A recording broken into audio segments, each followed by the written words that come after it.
Hello students, देखिए आज हम इस वीडियो में क्लास 12th का जो चैप्टर नंबर हमारा 11 चल रहा है उसके हम 11.3 कवर करने वाले हैं। तो 11.3 के जो हमारे टॉपिक्स हैं वो देखिए हमारे क्या हैं जो हम इसमें पढ़ने वाले हैं।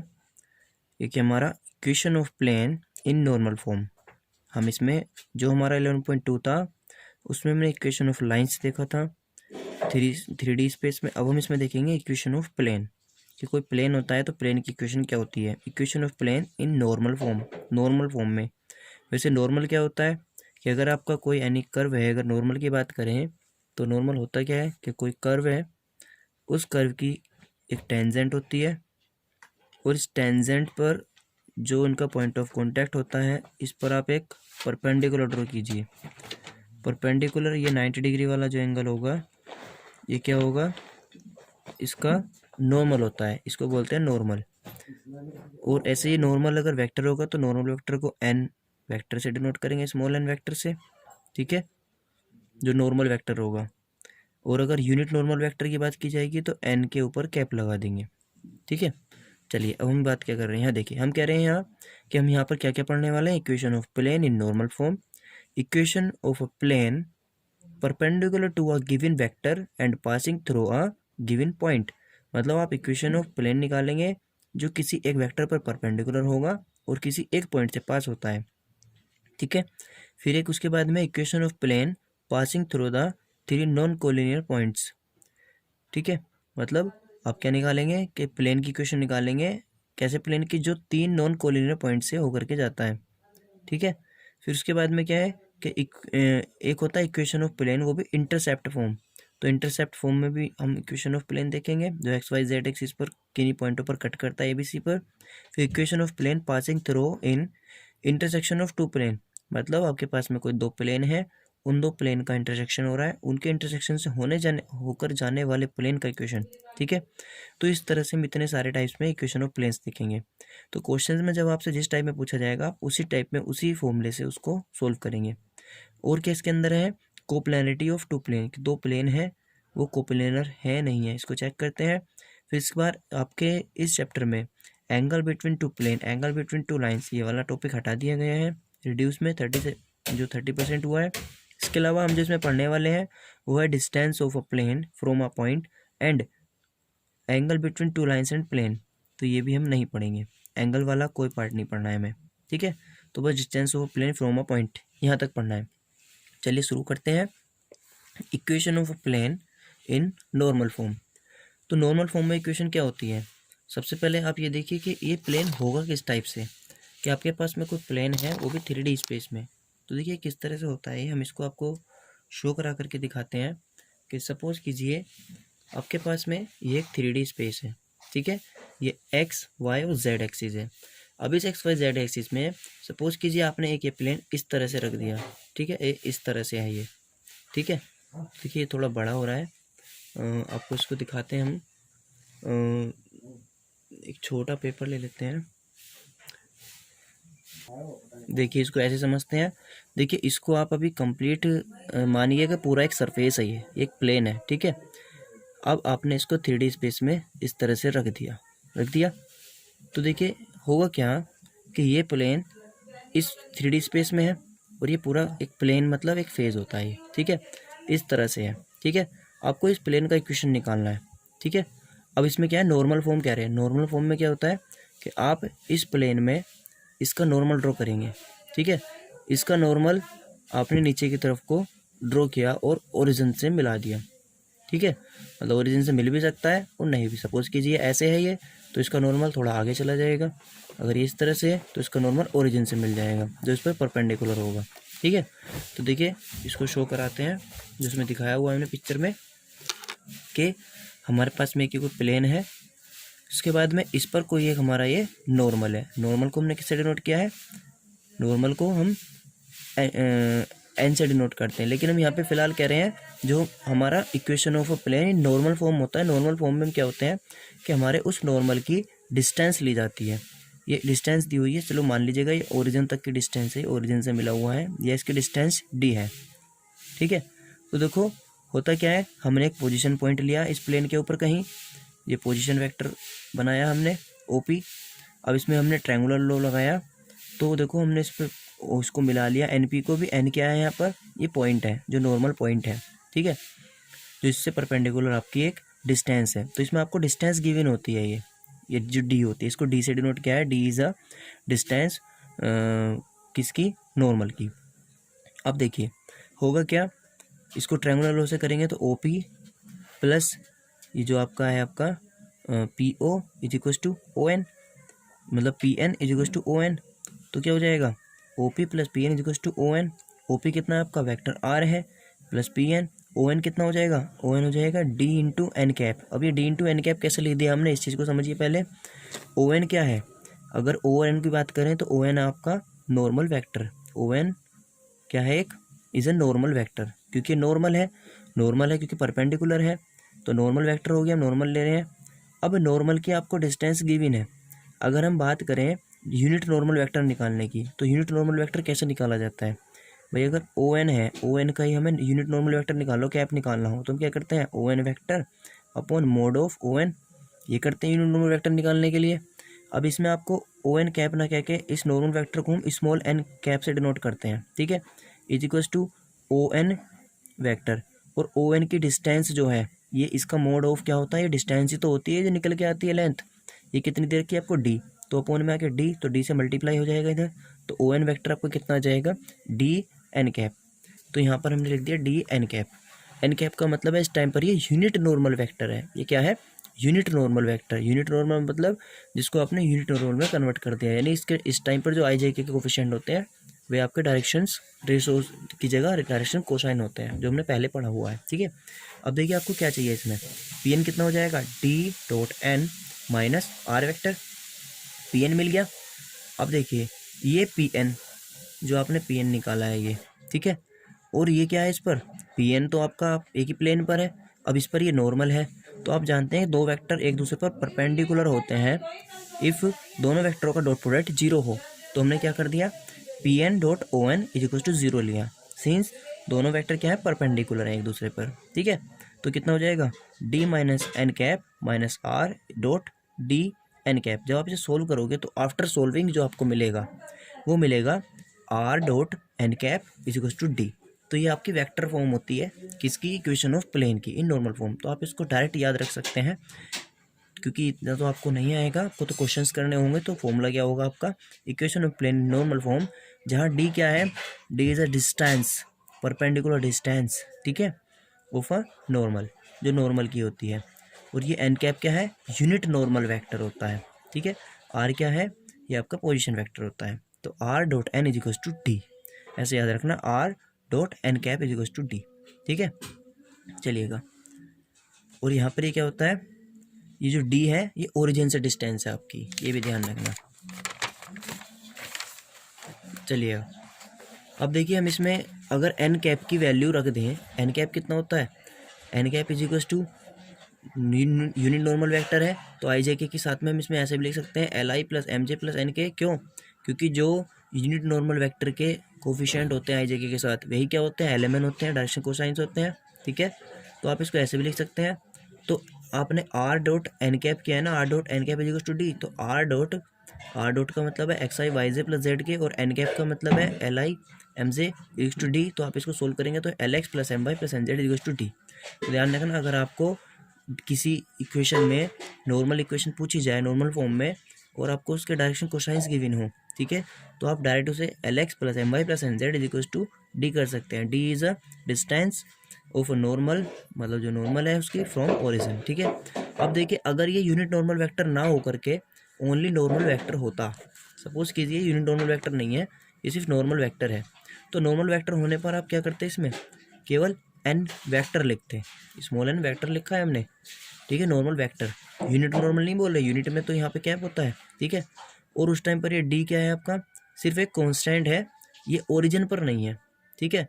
अगर वो यूनिट नॉर्मल वेक्टर होता है तो वो ओरिजिन पर होता है, अगर वो ओरिजिन यूनिट नॉर्मल वेक्टर नहीं तो जरूरी नहीं है कि ओरिजिन पर हो भी सकता है, नहीं भी, सिर्फ ये कांस्टेंट है, ठीक है, जो डी है आपका। तब आपका क्या होगा, आर की जगह आप क्या लिख सकते हैं, एक्स आई वाई जेड यही, और एन की जगह क्या होगा, तब तो ए बी सी होते हैं, डायरेक्शन रेशोज ही होते हैं, क्योंकि क्वेश्चन निकालने के लिए आप क्या करते हैं, अपोन में डिवाइड करते हैं under root A square plus B square plus C square से, तब वो एलिमेंट बनते हैं यूनिट नॉर्मल वेक्टर में। लेकिन बाकी वे डायरेक्शन रेशोज ही रहेंगे, यानी एन वेक्टर क्या होगा, ए आई बी से सी के।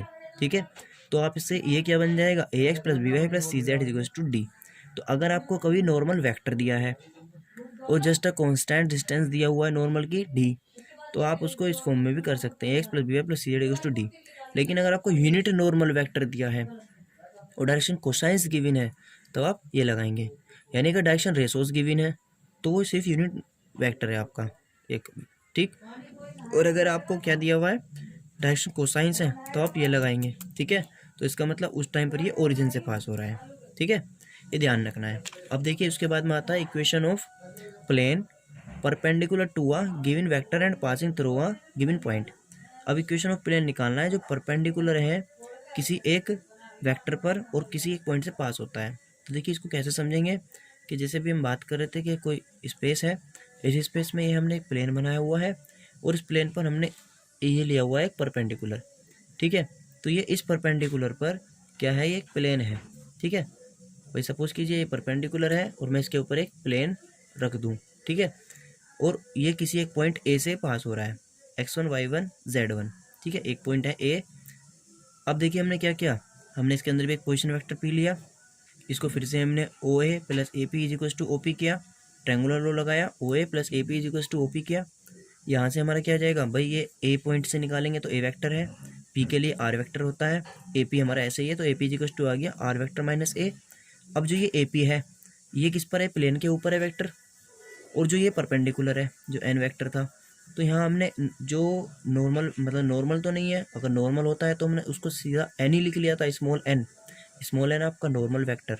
ठीक है, N cap unit normal vector. लेकिन अगर सिर्फ परपेंडिकुलर कह रहा है, तो परपेंडिकुलर है, नॉर्मल नहीं कह रहे हम यहाँ, तो हमने इसको कैपिटल एन लिया है यहाँ पे। ठीक है, तो कैपिटल एन जब लिया जाएगा तो आप ध्यान रखना वो हमारा सिर्फ किसको शो कर रहा है, मतलब ये सिंबल हम अपने सहूलियत के लिए ले लेते हैं, तो कैपिटल एन शो करेगा परपेंडिकुलर को, और अगर नॉर्मली कह रहा है तो वो स्मॉल एन ले लेंगे। ठीक है, तो कैपिटल एन हमने डिफरेंट सिंबल ले लिया परपेंडिकुलर वेक्टर के लिए। तो कैपिटल एन की जो डॉट प्रोडक्ट है अगर हम इस एपी में कर दें, क्योंकि दोनों ही क्या है, एक दूसरे पर परपेंडिकुलर है, तो डॉट प्रोडक्ट जीरो होगा। जब आप इसे सोल्व करेंगे तो लिखा जाएगा R minus A dot N equals to zero. तो इसके लिए आपको याद भी क्या रखना है कि इसका फॉर्मूला क्या होता है, वहाँ आपका क्या था, R dot N equals to D. ठीक है, याद करने का तरीका बता रहे हैं आपको कि R dot N equals to D था, यहाँ आर डॉट एन है, इक्वल्स टू डी नहीं है, बस क्या है आर में से ए और सब्ट्रैक्ट हो रहा है, जो वो पॉइंट है गिवन उसमें ए में से सब्ट्रैक्ट हो रहा है, एन वेक्टर के साथ में डॉट है और इक्वल टू जीरो। यानी जब भी कोई एक आपको परपेंडिकुलर पर और एक पॉइंट से पास होने वाले प्लेन को निकाला जाएगा तो आर माइनस क्या होगा, A vector dot N product equals to G. अब इसका कार्टेशियन फॉर्म बनाए तो कार्टेशियन फॉर्म में क्या होगा, आर की जगह x I Y Z Z के रखेंगे, ए वेक्टर की जगह क्या होगा, x1 y1 z1 होगा। तो इसमें से इसको सब्ट्रैक्ट करेंगे तो आई वाले आई में से होंगे तो क्या होगा, x minus x1 i plus y minus y1 z plus z minus z1 k, और n की जगह क्या आएगा, कैपिटल ए बी सी लेंगे हम इसमें। ठीक है, क्योंकि कैपिटल एन लिया है परपेंडिकुलर वेक्टर के लिए, तो उसके जो होंगे A I plus B J plus C K, A B C direction ratios होते हैं। ठीक है, तो इसकी मल्टीप्लाई करेंगे तो आई वाले की आई में, जे वाले की जे में, के वाले की के में, तो क्या होगा x माइनस x1 डॉट, मतलब उस प्रोडक्ट होने के बाद में a बनेगा। तो ये आपको फाइनली क्या बनेगा, A X minus x1 plus B Y minus y1 plus C Z minus z1 equals to zero. तो ध्यान रखना ये क्या हो जाएगा, आपका कार्टेशियन फॉर्म हो जाएगा। अब देखिए हम निकाल रहे हैं equation of a plane passing through 3 non collinear point. ठीक है, अगर आपके पास में क्या है कि 3 नॉन कोलिनियर पॉइंट्स हैं, उन 3 नॉन कोलिनियर पॉइंट से पास होने वाले आपको क्या निकालना है, प्लेन का इक्वेशन निकालना है। तो देखिए क्या होगा, हमारा ये हो जाएगा, देखो ए बी सी 3 पॉइंट है, आर एस टी को हमने वेक्टर ए है, इससे वेक्टर बी बनेगा, इससे वेक्टर सी बनेगा। ठीक है, एक पोजीशन पॉइंट होगा इसमें जो हम लेते हैं, तो ये हमने एक प्लेन बनाया हुआ है, इसमें हमने आर एस टी 3 पॉइंट लिए हुए हैं, इन 3 पॉइंट से पास होने वाला प्लेन निकाल रहे हैं। तो हम क्या करते हैं, आपको एक चीज़ पता होनी चाहिए कि अगर किसी ए की पॉइंट पर, यानी ए की वर्टेक्स है, इससे 2 वेक्टर जा रहे हैं, एक वेक्टर ये ए है, इससे एक वेक्टर ये बी है। अब अगर इन दो वेक्टर ये एक ही प्लेन में है, ठीक है, और आप इनके परपेंडिकुलर इनका रिजल्टेंट निकाल रहे हैं, रिजल्टेंट यानी इनके ऊपर को ऐसे परपेंडिकुलर इन पर, तो इनका जो रिजल्टेंट होगा यानी इनका जो परपेंडिकुलर वेक्टर होगा वो इनकी क्रॉस प्रोडक्ट के इक्वल होगा, यानी vector A cross vector B वो क्या होगा, इन दो वेक्टरों पर परपेंडिकुलर होगा। तो हम देखो क्या कर रहे हैं, पहले हमने यहाँ निकाला जो हमारा आर एस, जो ये आर एस है और जो आर टी है, इन दोनों का रिजल्टेंट निकाला आर एस गुणा आर टी, यानी R S multiply R T. तो ये आर एस और आर टी निकल जाएगा हमारा इनका रिजल्टेंट। तो इन दो वेक्टरों का तो ये परपेंडिकुलर निकल गया हमारा इस प्लेन के ऊपर ही दो का। तो अब ये हम जहाँ इन दो को लेते हैं वहाँ ना इसको भी ले सकते हैं हम, ठीक है, इनके ऊपर परपेंडिकुलर है। अब देखिए हमने क्या किया, पी पोजीशन को मिलाया ओ पी ओ आर, मतलब इनको क्या O S O T, O R वाले को ए मान लिया, ओ बी ओ एस वाले को बी, यहाँ हमने लिख रखा है एस वाले को बी, और ओ टी टी वाले को सी वेक्टर मान लिया। अब इनको ट्रायंगुलर लॉ लगाते हैं। तो ट्रायंगुलर लॉ हम किस में लगा रहे हैं, ओ पी पी आर, और किस में लगाया हमने, ओ आर में। तो अगर हम इनको लगाएंगे, ये देखो हमने सीधा सीधा क्या कर लिया, हमने सीधा सीधा भाई इनका तो रिजल्टेंट ले ही लिया था, इन दोनों का ये है, ठीक। अब अगर हम इसकी मल्टीप्लाई इसमें कर दें तो इनका डॉट प्रोडक्ट क्या होगा, जीरो। क्यों, क्योंकि हम एक ही प्लेन में दिखा रहे हैं, इन दोनों का रिजल्टेंट ये ऐसे परपेंडिकुलर है, ये एक ही प्लेन में है, तो दोनों एक दूसरे परपेंडिकुलर हो गए। तो हमने देखो P R dot R S गुणा आर टी टू जीरो कर दिया। अगर ये जीरो आ गया तो हम कह देंगे एक ही प्लेन में है, क्यों, ये परपेंडिकुलर इसकी वजह से शो हो रहा है। तो ये एक ही प्लेन में कब माने जाएंगे, जब इनका डॉट प्रोडक्ट जीरो हो। तो हमने इसका वेक्टर फॉर्म बनाया, आर पी को कैसे लिखा, आर पी ये निकालना है, तो आर पी को अलग से निकाल रहे हैं, कैसे, ये भाई देखो कैसे जा रहा है, ये इस तरह से आ रहा है, ये ऐसे गया और ये इनका रिजल्टेंट है, यानी ओ आर, अगर हम इसको लिखें तो ये है O R plus R P is equals to O P, यही तो है ये। यानी ओ आर कितना है आपका, ओ आर है ए प्लस आर पी कितना है, आर पी तो आर पी ही है आपका, बराबर ओ पी कितना है, आर वेक्टर। तो ये आर पी आपका कितना आ जाएगा, आर पी आ जाएगा R vector minus A vector. तो ये इस तरह से हमने आर पी निकाल लिया। पहले हमने क्या करा, इन दोनों का क्रॉस प्रोडक्ट से परपेंडिकुलर रिजल्टेंट निकाला। अब ये इन पर परपेंडिकुलर है, इनकी वजह से है, और ये इनका क्रॉस प्रोडक्ट है। अब तो इसको इसके साथ में डॉट प्रोडक्ट करेंगे तो जीरो आना चाहिए, ठीक है, परपेंडिकुलर माना जाएगा, तब ये एक कोप्लेनर हो जाएंगे। तो कंडीशन फिर हमने इनको अलग अलग निकाल लिया। ऐसे ही जब आर एस निकालेंगे तो आर एस के लिए भी ट्रायंगुलर लॉ लगाएंगे, तो वहाँ से ये बनेगा B minus A. R T निकालेंगे तो आर टी बनेगा आपका सी माइनस ए, यानी इनका क्रॉस। सबकी वैल्यूज रख दी। तो आपको कुल मिला के इसको याद रखने का बहुत आसान तरीका है, वेक्टर फॉर्म में जब 3 point A B C given हो तो उन ए बी सी पॉइंट को हम क्या करते हैं, आर में से ए सब्ट्रैक्ट करते हैं, बी में से ए को, सी में से भी ए को, यानी ए को आप जो एक पॉइंट ए है उसको आप किस में सब्ट्रैक्ट कर रहे हैं, आर में से भी, बी में से भी और सी में से भी, ठीक है। R minus A, R minus B, R minus A, B minus A, C minus A ही सब्ट्रैक्ट हो रहा है। और ध्यान के रखना है आर माइनस ए जब आर में से कर रहे हैं तो उसकी डॉट प्रोडक्ट होती है किसमें, B minus A cross C minus ए में, और इक्वल टू होता है आपका जीरो, ठीक है। कार्टेशियन फॉर्म इसका बहुत ईजी है। कार्टेशियन फॉर्म में क्या होता है कि आप क्या करेंगे, सब्ट्रैक्ट आपका x1 y1 z1 ही होगा, ठीक है, x1 y1 z1 ही। फर्स्ट वाले में से आपको x1 सब्ट्रैक्ट करना है, सेकंड वाले में y1 और थर्ड वाले में z1। बस क्या होना है, यहाँ आपका x minus x1, y minus y1, z minus z1, फिर उसके बाद में x2 minus x1, y2 minus y1, z2 minus z1, फिर उसके बाद में x3 minus x1, y3 minus y1 और z3 माइनस z1, और उनका determinant equal to zero. Solve करेंगे आपको इक्वेशन मिल जाएगा, ठीक है। इसके बाद में equation of plane in the intercept form. तो इंटरसेप्ट फॉर्म में क्या होता है, कोई प्लेन है, ये एक्स एक्सिस पे ए डिस्टेंस काट रहा है, वाई एक्सिस पे बी और जेड एक्सिस पे सी। तो इंटरसेप्ट फॉर्म बहुत इजी है, बस खाली क्या लिखना है, X upon A plus Y upon B plus Z upon C equals to 1, जब इंटरसेप्ट फॉर्म हो आपका, ठीक है। चलिए अब देखिए, अब हमें निकालना है plane passing through intersection of two given plane. दो प्लेन हैं आपके, सपोज कीजिए एक प्लेन आपका ये है पाई 1, ठीक है, एक प्लेन है जो नीचे की तरफ दिख रहा है पाई 2, इन दोनों का इंटरसेक्शन पॉइंट ये है। अब इससे भी एक प्लेन पास हो रहा है, इसको आप चाहो तो नीचे की तरफ ऐसे दिखा सकते हो इस तरह से, ये ठीक है, ये ऐसे एक प्लेन पास हो रहा है। जब भी प्लेन पास हो रहा है तो पाई 3 की आपको वैल्यू निकालनी है, यानी दो प्लेन के इंटरसेक्शन से पास होने वाले तीसरे प्लेन का इक्वेशन। तो मान लीजिए पहला प्लेन आपका क्या है, प्लेन की इक्वेशन ये है, ठीक है, R dot n1 equals to d1, जहाँ ये n1 क्या है, ये नॉर्मल वेक्टर है, R dot n2 equals to d2, ये आपकी क्या हो गया, ये आपका दूसरा प्लेन हो गया। तो तीसरा प्लेन कैसे निकलता है, जब पाई 1 पाई 2, तीसरा प्लेन पाई 3 क्या होगा, आर डॉट आप लैम्डा की मल्टीप्लाई एन में करेंगे और डी में भी करेंगे और इनको ऐड कर देंगे, यानी आर डॉट डॉट प्रोडक्ट किसके साथ में N one plus lambda N two, ऐसे D one plus lambda D two इधर, ठीक है।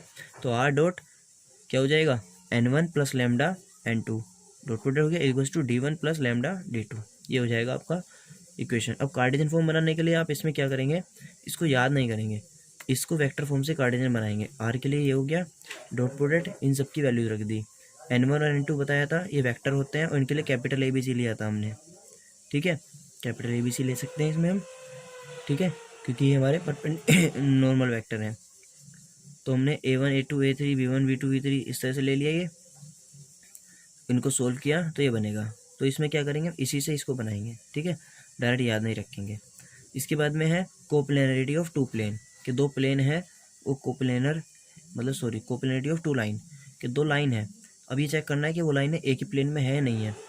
तो देखो एक लाइन मान लीजिएगा L1 है, एक मान लीजिएगा L2 है, दो लाइन है। अब चेक करना है कि क्या ये दोनों लाइन है एक ही प्लेन में है नहीं है। तो हमने क्या किया, ये जो लाइन L1 है और जो लाइन L2 है इसके पैरेलल एक वेक्टर ड्रॉ किया B1, इसके पैरेलल एक वेक्टर ड्रॉ किया B2, और दोनों को एक जगह हमने पोजीशन वेक्टर जैसे हमारे शिफ्ट हो जाते हैं ना, फ्री जो हमने बताया था पहले फ्री वेक्टर वाला, तो फ्री वेक्टर की तरह से मेरे को एक दूसरे से जॉइंट कर लिया। तो इस समय ये L1 जो है आपकी एक तरह से B1 है वेक्टर और ये L2 जो है B2 है, जॉइंट करके इनका परपेंडिकुलर निकाल लिया। रिजल्टेंट इस पर परपेंडिकुलर क्या हो जाएगा B1 क्रॉस B2, अभी बताया था दो का एक ही वर्टेक्स से। अब हम क्या चेक कर लेंगे, हमने इन दोनों के बीच के पॉइंट के एक लाइन और बना लिया ए बी, L1 L2 पे मतलब दो पॉइंट ले लिए इसी प्लेन पर दो पॉइंट ले लिए। अब ये क्या हो जाएगा, इसका ए और बी का हम डिस्टेंस निकाल लेंगे। अब वो इस B1 क्रॉस B2 के साथ में, क्योंकि ये परपेंडिकुलर है एक दूसरे पर, ये प्लेन में है तो इस पर परपेंडिकुलर है, तो डॉट प्रोडक्ट जीरो होना चाहिए। अगर जीरो आएगा तो हम कह सकते हैं L1 L2 क्या होगा आपका एक ही प्लेन में होंगे। तो इसको चेक करने के लिए हम क्या चेक करेंगे, ए बी निकालेंगे, ए बी का डॉट किसके साथ में होगा B1 क्रॉस B2। तो हमने क्या किया A B dot B1 cross B2, ठीक है, इक्वल टू जीरो होना चाहिए। अब क्या होगा, ये हमने देखो यहाँ दिखाया हुआ L1 क्या है आपका R is equal to A1 plus lambda B1, ये इक्वेशन ऑफ लाइन थी, ठीक है। R2 L2 कितना हो जाएगा R is equal to A2 plus mu B2, lambda और म्यू ले लेते हैं वहाँ पर, ठीक है, जब हम निकालते थे इक्वेशन ऑफ लाइन, ठीक है। अब देखो ये क्या हो जाएगा, जो हमारा ये ए और होता है A1 A2 ये तो होते थे वहाँ पॉइंट, और ये B1 B2 क्या होते थे जो पैरेलल वेक्टर, क्योंकि हमने पैरेलल टाइप ही लिए इसमें, पैरेलल ही लिए इसके पैरेलल। तो ये B1 कितना हो जाएगा A1I plus B1J plus C1 के, ऐसे ही ये A2I plus B2J plus C2 के, ठीक है।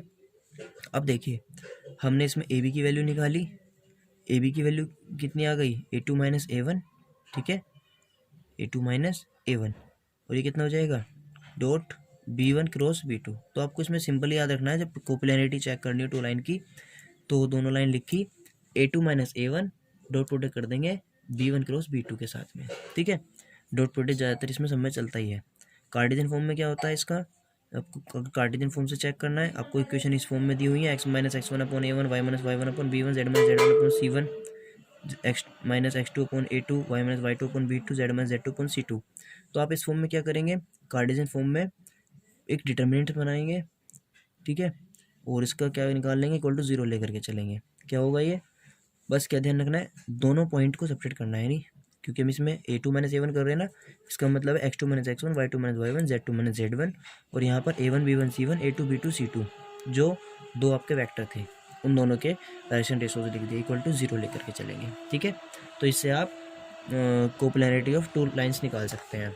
इसके बाद देखिए एंगल बिटवीन टू प्लेन हमें स्टडी नहीं करना है, इसको पूरे को छोड़ दीजिए। फिर distance of point from a plane, ठीक है। तो distance of a point from a plane कैसे निकालते हैं, कोई एक के प्लेन है और ये एक पॉइंट है, इस प्लेन पर इस पॉइंट से क्या निकालना है डिस्टेंस निकालना है, ये इसको हमने कैपिटल डी कह दिया। तो देखो जो ये प्लेन है, प्लेन क्या होता है R dot N equal to D होता है ना, पॉइंट है आपका कोई पोजीशन P XYZ। तो देखो हमने क्या कहा कि जब डी निकालना हो तो आपको क्या करना है, इसको याद करने का एक बेस्ट वे है कि जब आपको डिस्टेंस निकालना होता है किसी पॉइंट से, तो जो पॉइंट है उसको आर की जगह रख दीजिए, ठीक है, और इसको इधर ले आइए माइनस कर लीजिए, यानी A dot N minus D कर लीजिए। तो mod of A dot N minus D upon N vector का मोड, ठीक है। तो क्या हो जाएगा क्या बताया कि जिस पॉइंट से निकालना है, तो प्लेन जो प्लेन है, प्लेन का equation R dot N is to D होता है ना, तो आर की जगह आप ए पॉइंट को फिल कर देंगे, तो ए डॉट एन वैक्टर यानी A dot N minus D upon N का मॉड, ठीक है, ये डिस्टेंस आ जाएगा। अब देखिए अगर ये डिस्टेंस परपेंडिकुलर डिस्टेंस है, ठीक है, और ये ओरिजिन से है, तो ओरिजिन से होने पर जो ए पॉइंट है वो तो 0 0 0 हो जाएगा।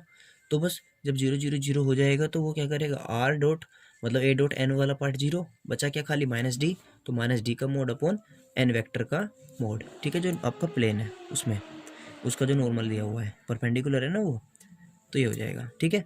अब देखिए जो एंगल बिटवीन है ये हमें स्टडी नहीं करना है, तो बस इसमें इतना ही करना है। आइए इसके कुछ एग्जांपल्स देख लेते हैं। देखिए एग्जांपल नंबर है आपका प्लेन पर बेस्ड, एग्जांपल है आपका ये 13।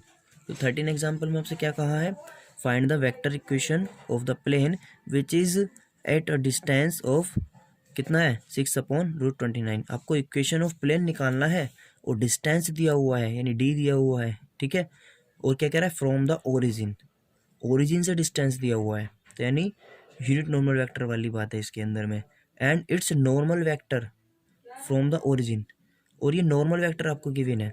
तो देखो जब ओरिजिन से डिस्टेंस दिया है तो आपको नॉर्मल वेक्टर थोड़ी चाहिए, आपको तो यूनिट नॉर्मल वेक्टर चाहिए। तो यहाँ हम क्या करेंगे, पहले यूनिट नॉर्मल वेक्टर निकाल लेंगे, ठीक है, यूनिट नॉर्मल वेक्टर चाहिए हमें, क्योंकि बताया था आपको अगर ओरिजिन से डिस्टेंस है तो यूनिट नॉर्मल वेक्टर होता है, और अगर कांस्टेंट एज ए डिस्टेंस है तो वहाँ ओनली नॉर्मल वेक्टर होता है। फिर कह रहा है also find the Cartesian form, Cartesian form में फाइंड कीजिए। तो देखो एन वेक्टर आपको गिवन है, तो इसका एन कैप निकालेंगे, एन कैप क्या होता है एन अपॉन एन मोड, आपने ये निकाल लिया, ये आपको यूनिट नॉर्मल वेक्टर मिल गया। अब क्या करते हैं, R dot N cap is equal to D, तो आर डॉट एन कैप क्या आपका ये जो आपने निकाला अभी इक्वल टू डी, ठीक है, इसको सोल्व कर लेंगे, ये आंसर हो जाएगा। कार्टेशियन फॉर्म आप यहीं से बना सकते हैं इसका, ठीक है। उसके लिए एक्स आई वाई से जेड के रखेंगे, आई की आई में, जे की जे में, के में मल्टीप्लाई कर देंगे, आंसर आ जाएगा। अब देखिए फाइंड द डायरेक्शन कोसाइन, क्या कह रहा है, find the direction cosine of the unit vector, ठीक है, परपेंडिकुलर टू द प्लेन, एक प्लेन है, प्लेन दे रखा है आपको आर डॉट एन, ये डी धरा जाएगा, पासिंग थ्रू द ओरिजिन। अब ये ओरिजिन से तो पास हो रहा है, जब ये ओरिजिन से पास हो रहा है तो इसका मतलब है कि इसके अंदर में जब ये ओरिजिन से पास हो रहा है तो ये नॉर्म जो आपको दिया हुआ है ये इस टाइम पर यहाँ पर ये क्या दिया हुआ एन वेक्टर है, तो हम क्या करेंगे इसके एन कैप से इसे डिवाइड करेंगे, क्योंकि ये कह रहा है फाइंड द डायरेक्शन कोसाइन निकालना है। डायरेक्शन कोसाइन जब निकलेंगे जब यूनिट वेक्टर होता है, ठीक है, वो परपेंडिकुलर है इस प्लेन पर। देखो हम क्या कर रहे हैं, गिवन इक्वेशन ऑफ ये है, तो आर डॉट ये इस तरह से है, हम इसका क्या करेंगे, इसका पहले ओनली इसका डी निकालेंगे, मतलब जो यूनिट नॉर्मल बनाने के लिए निकालते हैं, इनका कोफिशिएंट 7 आएगा, -6 3 और 2, यानी इसका स्क्वायर 36, 3 का 9, 2 का 4, 7 से हम क्या करेंगे इसको डिवाइड करेंगे, 7 से इसको भी डिवाइड किया, इसको भी, ठीक है, ऑन बोथ साइड किया तो इज इक्वल टू ये भी आपका 1/7 हो गया, ठीक है। तो अब देखो क्या हो जाएगा, which is the equation of the plane in the form of R dot N cap is equal to D, compare कर लेंगे तो आपको एन नॉर्मल वेक्टर मिल जाएगा यहाँ से, और डी कितना आ जाएगा आपका 1/7 आ जाएगा, ठीक है। ये क्या है, ये वो है जो ओरिजिन से पास होती है, ठीक है। और इसके डायरेक्शन कोसाइंस क्या होंगे, कोसाइंस निकालने हैं तो इस समय जो ये होते हैं यूनिट नॉर्मल वेक्टर के यही एलिमेंट होते हैं, यही डायरेक्शन कोसाइन होते हैं, ये जो यहाँ पर है। इसके बाद में है find the distance of the plane, ये दिया हुआ है find the distance of the plane from the origin, इस प्लेन की डिस्टेंस निकालनी है किससे, ओरिजिन से। तो ओरिजिन से डिस्टेंस निकालने के लिए भी आपको बताया था कैसे निकालते हैं। तो फर्स्ट ऑफ ऑल आप देखिए कि हमें इसमें क्या चाहिए, हमने इसमें ये जो हमें दिया हुआ है 2x - 3y + 4z - 6 = 0 एक कार्टेशियन फॉर्म में है, ठीक है। Since the direction ratios of the normal to the plane are, तो डायरेक्शन रेशोज क्या होगा 2 - 3 और 4, ठीक है, क्योंकि अगर हम इसको कार्टेशियन फॉर्म से भी हम डायरेक्शन रेशोज निकाल सकते हैं, इसको हम कन्वर्ट करेंगे तो क्या हो जाएगा, ये एक्स आई वाई से जेड के इस तरह से, ये आपको बताया था ये किस फॉर्म में, ax + by + cz = d की फॉर्म में है, तो ये ax + by + cz = d की फॉर्म में है, ये माइनस इधर चला जाएगा तो d हो जाएगा, ठीक है। तो आपको ABC मिल गए। अब जब ABC पता है तो हम यहाँ से एलिमेंट भी निकाल सकते हैं, तो LMN हमारे क्या होंगे, डायरेक्शन जो हम निकालते हैं LMN अपने, वो क्या होंगे हमारे, इसको हम डिवाइड करेंगे √2, 3, 4 के स्क्वायर के सम से, सबसे जब डिवाइड करेंगे तो आपके LMN आ जाएंगे। ये क्या है, डायरेक्शंस कोसाइंस मिल गए, हैंस डिवाइडिंग द इक्वेशन। ठीक है, अब इसको हमने क्या किया, ये हमारी इक्वेशंस क्या हो जाएगी, अगर हम इसी को इक्वेशंस को डिवाइड कर देंगे तो ये बनेगी। ठीक है, ये क्या है, this is the form of LX + MY + NZ = D। इसको हमने इसमें कन्वर्ट किया तो क्या हो गया, ये इस टाइम पर जो D है आपका, ये क्या है, D is the distance of the plane from the origin. क्योंकि हमने पढ़ा था कि जब हम क्या कर लेते हैं, हम ओरिजिन से निकालते हैं तो वो नॉर्मल वेक्टर होता है, नॉर्मल यूनिट नॉर्मल वेक्टर वो होता है, यूनिट नॉर्मल वेक्टर जब LX + MY + NZ = D की फॉर्म में हो, तो ये D क्या होता है, ओरिजिन से डिस्टेंस होता है। तो हमने इसको इस फॉर्म में कन्वर्ट किया, पहले कन्वर्ट करने के बाद में जो D आया, यही आपका क्या हो जाएगा, इसका यूनिट नॉर्मल वेक्टर की यहाँ से डिस्टेंस हो जाएगी। ठीक है, अब देखिए, find the coordinates of the foot of the perpendicular drawn from the origin to the plane. ये क्या कह रहा है कि आपको कोऑर्डिनेट निकालने हैं इस फुट के जो परपेंडिकुलर है ओरिजिन से इस फुट पर कोई परपेंडिकुलर है, इसके पॉइंट का आपको पोजीशन वेक्टर निकालने हैं। तो आपने मान लीजिए x1 y1 z1 है आपका। ठीक है, ये पॉइंट जो है, अब ये पॉइंट आपको पता है। ठीक है, आपका ये परपेंडिकुलर है और ओरिजिन से है। तो देखो हमने क्या कहा कि let the coordinate of the foot of the perpendicular P from origin to plane, ये है। Then the direction ratios of the line OPR, इसके डायरेक्शन रेशोज निकालेंगे तो क्या आएगा, x1 y1 z1 के x1 y1 z1 ही आ जाएंगे। ठीक है, अब writing the equation in the plane in the normal form, हमने इस इक्वेशन को नॉर्मल फॉर्म में कन्वर्ट किया। कैसे होगी नॉर्मल फॉर्म में कन्वर्ट, जैसे ऊपर किया है 2² 3 -3² 4² सबसे डिवाइड कर देंगे, ये इधर आके D हो जाएगा, तो ये हो जाएगा LX + MY + NZ = D। तो यहाँ से अगर हम निकालेंगे तो हमारे डायरेक्शंस कोसाइन मिलेंगे, ये हमें डायरेक्शन कोसाइंस मिल गए। अब देखिए हमारे पास में डायरेक्शन कोसाइंस है and direction ratios of a line, इसके डायरेक्शन रेशोज भी हैं। ठीक है, तो अब देखो हमने क्या किया, जो ये हमारी कंडीशन बनाई हमने A/L + B/M + C/N। ठीक है, इक्वल्स टू क्या होता है, कांस्टेंट, क्योंकि एक हमने पढ़ा था A/L मतलब L/A B/C, इस तरह से C/, जो हमने n पढ़ा था इक्वल्स टू कांस्टेंट होता है उनका रेशो, इस फॉर्म को लगाया तो यहाँ से हमें x1 मिला, y1 मिला और z1 मिला। अब हमें x1 y1 z1 मिल गया तीनों, ये हमारे पॉइंट्स मिल गए। अब क्योंकि ये इस प्लेन पर है तो इस प्लेन की इक्वेशन को सेटिस्फाइड भी करेंगे। तो हम क्या करेंगे, इन पॉइंट्स को देखो हमने क्या किया, substituting these equations in the plane we get k = 2, यानी हमने इसको यहाँ x y z को यहाँ पे x1 y1 z1 को इसमें प्लेन की इक्वेशन में सब्स्टिट्यूट किया तो हमें आपको k मिलेगा 6/√29। जब k आ जाएगा तो k की मल्टीप्लाई हम किस में कर देंगे, x1 y1 z1 निकालने में कर लेंगे। ठीक है, इस तरह से हम इसको कर सकते हैं। इसके बाद में find the vector and Cartesian equation of the plane which pass through the point ये and perpendicular to the line direction ratios. एक लाइन के डायरेक्शन रेशोज दिए हैं और एक पॉइंट दिया है जिससे पास होती है, उसके आपको कार्टेशियन इक्वेशन निकालनी है। तो आपको ये भी बताया था, देखो ये वाला कैसे होगा, ये पॉइंट है, ये आपको वेक्टर बना देंगे, जो डायरेक्शन रेशोज पता है तो उससे हम वेक्टर बना सकते हैं कि इस वेक्टर से पास होती है, इस पॉइंट है, एक वेक्टर से पास होने वाली और एक पॉइंट जो आपको गिवन हो। तो नॉर्मल वेक्टर हमने n निकाल लिया जो परपेंडिकुलर टू द प्लेन है, तो नॉर्मल वेक्टर निकाल लिया हमने इससे। ठीक है, नॉर्मल वेक्टर कैसे निकालते हैं उसको हम देख लेंगे एक बार। तो therefore vector of the plane is given by r-a.n। ठीक है, क्या हो जाएगा, r माइनस कितना हो जाएगा, r-a.n। ठीक है, क्योंकि ये आपको गिवन था। देखो जो आपको ये इस पे कह रहा है ना कि डायरेक्शन रेशोज दिए हैं उस परपेंडिकुलर के, तो डायरेक्शन रेशोज हैं, तो इस रेशोज से हमने नॉर्मल वेक्टर निकाल लिया था 2y 3j - k, और ये पॉइंट था तो इस पॉइंट से हमने वो पोजीशन वेक्टर निकाल लिया था a। ठीक है, तो यहाँ से बनाने के बाद में हमने इसमें वैल्यूज़ को रख दिया। ठीक है, क्योंकि नॉर्मल वेक्टर की फॉर्म यही होती है जब एक वेक्टर से पास हो रहा हो और एक नॉर्मल हो उसका परपेंडिकुलर हो, तो इसको हमने इसमें रख दिया, उसको सोल्व करके आंसर आ जाएगा। ठीक है, अब देखिए ये है find the vector equation of the plane passing through the points, 3 point दिए हुए हैं RST, इनसे पास होने वाला निकालना है।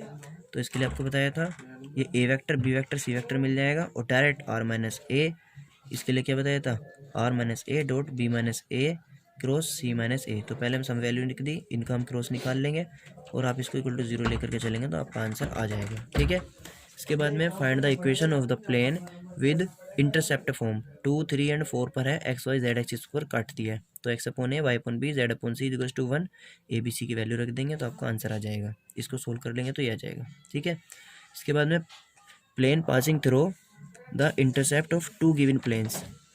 तो देखो इसके लिए क्या होगा, ये देखो क्वेश्चन एग्जांपल है, find the vector equation of the plane passing through the intersection of the plane. आपको आर बराबर दिया हुआ, एक ये दिया हुआ है एंड द पॉइंट, ठीक, और इस पॉइंट से वो पास होता है, आपको जो निकालना है।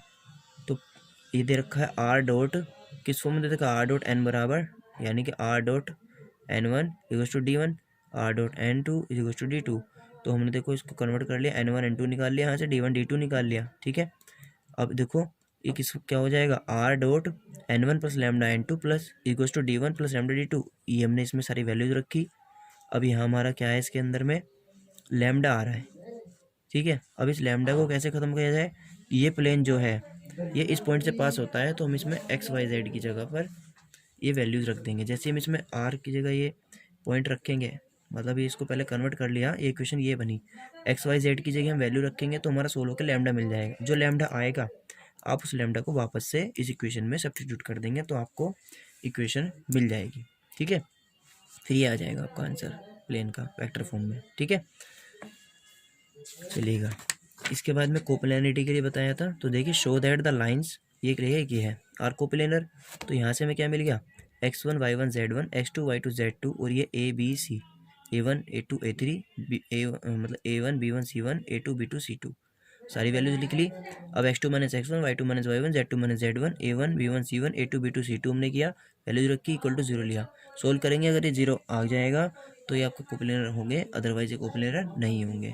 ठीक है, एंगल बिटवीन वाला पोर्शन आपको करना नहीं है। ठीक है, फाइंड द डिस्टेंस। तो देखो ये इसमें क्वेश्चन है, ये एक वेक्टर दिया हुआ है, इस पॉइंट से डिस्टेंस निकालनी है।